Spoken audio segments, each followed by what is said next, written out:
mahasiswi dari Stika Sukabumi, kelas 3B Sarjana Keperawatan, kelompok 6.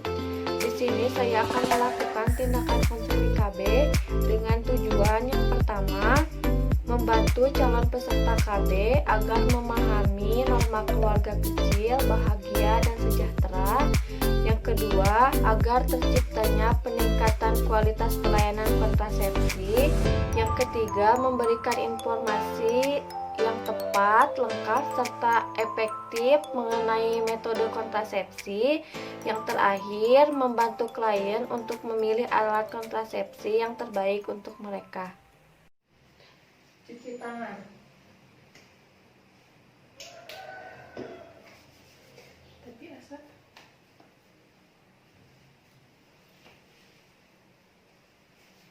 Assalamualaikum Ibu. Waalaikumsalam Sus.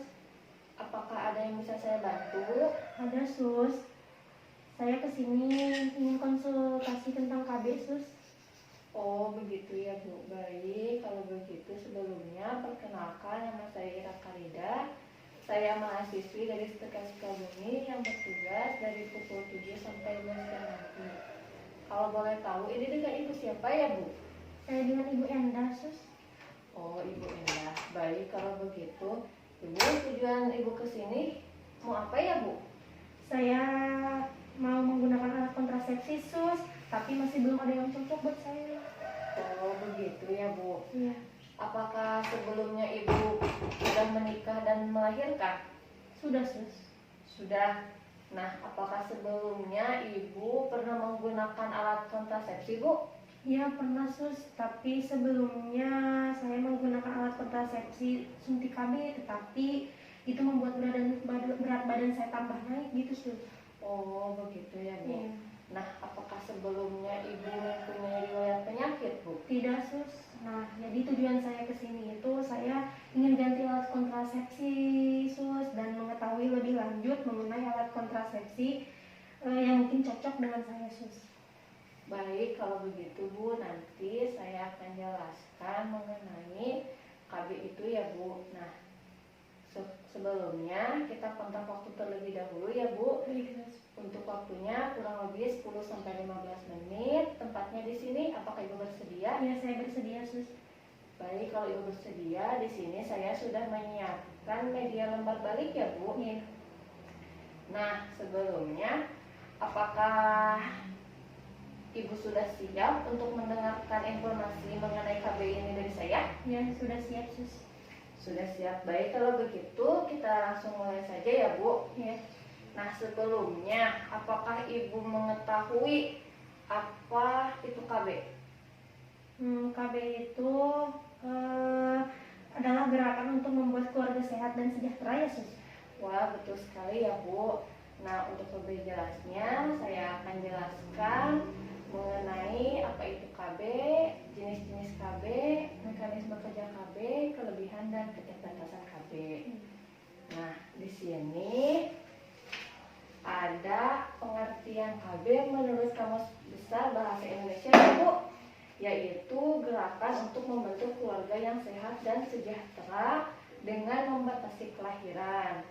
Nah, KB juga merupakan salah satu usaha untuk merencanakan jumlah anak serta jarak kehamilan menggunakan alat kontrasepsi. Nah, di sini juga ada jenis-jenis KB ya Bu. Iya. Nah, yang pertama ada KB hormonal atau jangka pendek. Nah, di sini ada pil KB, yaitu obat untuk mencegah kehamilan yang diminum. Nah, bentuknya seperti ini ya Bu, kapsul seperti ini. Nah, selanjutnya ada KB suntik. KB suntik itu untuk mencegah terjadinya kehamilan dengan melalui suntikan hormonal. Bisa dilakukan 1 bulan atau 3 bulan ya Bu. Nah, alatnya seperti ini ya Bu, suntikan. Lalu selanjutnya ada KB implan. Nah, di mana alat kontrasepsi ini disusupkan Bu di bawah kulit. Di bawah kulit lengan atas setelah dalam berbentuk kapsul elastik lentur. Nah, seperti ini ya Bu. Nah, di sini juga ada KB non hormonal atau jangka panjang. Nah, di mana KB non hormonal ini diantaranya ada IUD. IUD itu alat kecil terdiri dari bahan plastik yang lentur yang dimasukkan ke dalam rongga rahim. Nah, selanjutnya ada kondom. Mungkin ibu sudah tidak asing lagi ya bu ya. Nah, di mana kondom ini merupakan selaput karet yang dipasang pada penis selama hubungan seksual. Nah, selanjutnya juga di sini ada KB permanen bu. KB permanen itu bisa disebut juga KB steril ya bu. Nah, di mana di sini tubektomi ya. Tubektomi ini dilakukan pada wanita ya bu, mengikat dan memotong tubuh polupi kiri dan kanan. Selanjutnya ada vasektomi. Kalau vasektomi dilakukannya pada pria ya bu, sama juga bu, yaitu pengikatan dan pemotongan pasbiteran kiri dan kanan. Nah, selanjutnya ada mekanisme kerjanya juga ya bu. Ya. Nah, di sini ada KB pil. Mekanisme kerjanya itu mengandung hormon estrogen dan progesterone di ovarium, bekerja menghambat hormon siklus alami tubuh untuk mencegah terjadinya kehamilan. Selanjutnya ada KB suntik. Mekanisme kerjanya itu menghentikan ovulasi atau proses pelepasan sel telur dari ovarium setiap bulannya, lalu mengantarkan lanjut di leher rahim sehingga sperma terhalang dan sulit masuk ke rahim untuk membuahi sel telur. Selanjutnya ada KB implan ya bu. Nah, apabila KB implan yang sudah dimasukkan ke bawah kulit akan melepaskan hormon progestin dengan kadar rendah. Nah, selanjutnya juga hormon tersebut bertugas untuk mencegah ovulasi, pelepasan sel telur dalam siklus bulanan.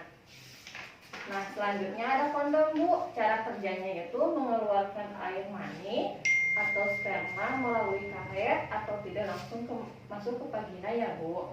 Nah, selanjutnya ada KB IUD. Cara kerjanya yaitu melepas hormon progestin sedikit demi sedikit setiap hari.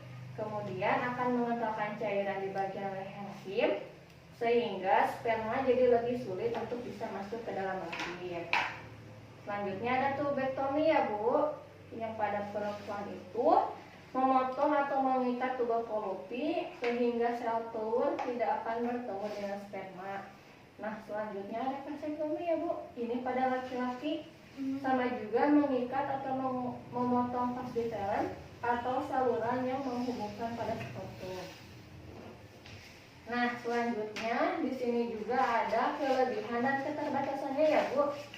Kelebihannya dari pil KB itu memudahkan wanita untuk diminum. Kalau suntikan itu memudahkan dan tidak harus setiap hari.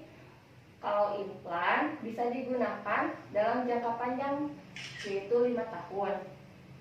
Kalau untuk IUD itu sangat efektif ya bu, untuk mencegah kehamilan, yaitu selama 10 tahun.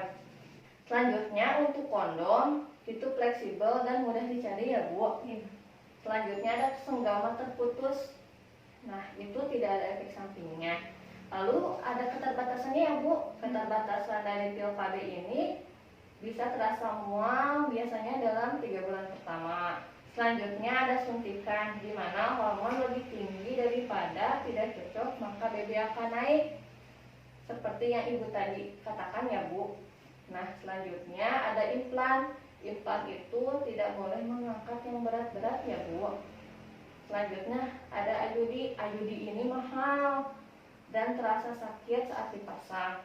Selanjutnya ada kondom juga ya bu.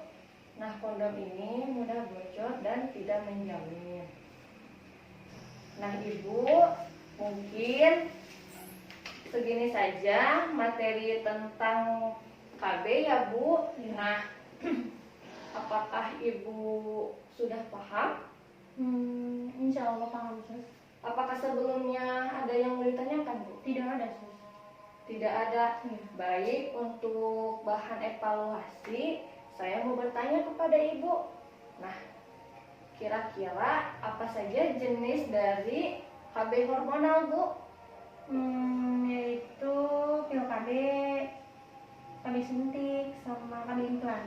Wah, hebat sekali ya ibu. Ternyata ibu memperhatikan pemaparan materi dari awal sampai akhir ya bu. Nah baik bu, sekarang kira-kira ibu mau menggunakan KB jangka pendek atau jangka panjang bu? Jangka panjang sus. Jangka panjang berarti ibu mau menggunakan KBAYD ya bu? Iya. Nah baik, kalau begitu kira-kira ibu mau kapan dilakukan pemasangan KBAYD ini? Besok sus. Besok. Iya. Untuk waktunya kira-kira mau pukul berapa bu? Pukul 10 saja sus. Pukul 10. Untuk tempatnya di sini saja ya bu? Iya, di sini saja sus. Baik, kalau begitu besok pukul 10 akan dilakukan pemasangan IUD untuk tempatnya di sini. Ibu mungkin cukup dari saya pemaparan materi tentang KB-nya. Semoga bermanfaat untuk ibu. Ibu bisa kembali lagi besok ke sini ya bu. Iya, baik sus. Baik, kalau begitu ibu bisa pulang kembali ke rumah ya bu. Baik sus. Kalau begitu saya pamit. Terima kasih ya sus. Iya, sama-sama. Assalamualaikum. Waalaikumsalam. Cuci tangan.